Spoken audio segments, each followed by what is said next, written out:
The question over here is the most useful classification of drugs for medicinal chemists. भाई ये एक ना factual question है, याद करने वाला question है. Well, the right answer is on the basis of molecular targets. So, target molecules are usually biomolecules. If I just talk about target molecules are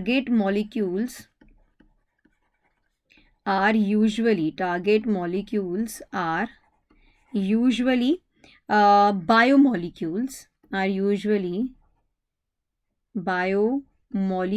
are usually biomolecules like carbohydrates,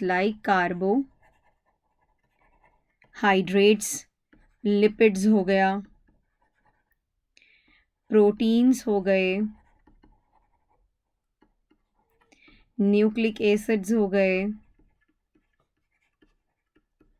ठीक है. So these drugs possess some common structural features. They may have the same mechanism of the action on a specific drug target. ठीक है. So on the basis of chemical structure, अगर मैं कहूँ drugs can be classified in the following ways. Number one, on the basis of chemical structure. So drugs have been classified on the basis of chemical structure. क्यों? Because drugs have common structural features.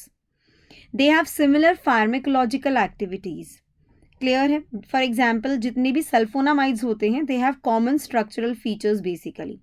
Second देखिए, drugs can be classified on the basis of drug action. Absolutely right. This classification is based on the action of a particular biochemical process. यहाँ पर हम particular biochemical process के बारे में बात करते हैं. particular biochemical process. आप बीइंग अ केमिस्ट्री स्टूडेंट जब आप आगे की पढ़ाई करेंगे मास्टर्स से ऊपर की, and if you go in the medicinal chemistry thing, organic chemistry में मेडिसिनल केमिस्ट्री आती है, तब ये चीज़ें आपके लिए फ़ायदेमंद है. अभी सिर्फ याद करने के हिसाब से आपको याद होना चाहिए कि most useful classification of drugs for medicinal chemistries on the basis of molecular target. Now क्यों इंपॉर्टेंट है?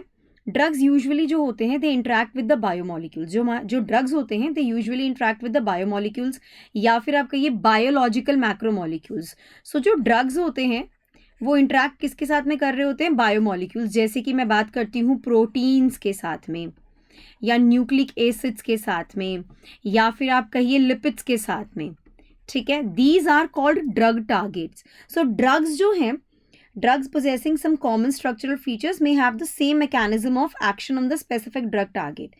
So this classification is most useful for the medicinal chemistry क्योंकि यहाँ पर drugs जो है they are interacting with the biological macromolecule जैसे protein, nucleic acid, lipids. तो ये बहुत important है. On the basis of pharmacological effects, so this classification is based on the pharmacological effect of the drugs. And it is more useful for the doctors because it provides them the whole range of drugs available for the treatment of a particular disease. जैसे कि analgesics जो होते हैं they reduce or kill pain, while antiseptic they kill or arrest the growth of the microorganism. Kind of like this. ठीक है. So option number 3 is the right answer to the question.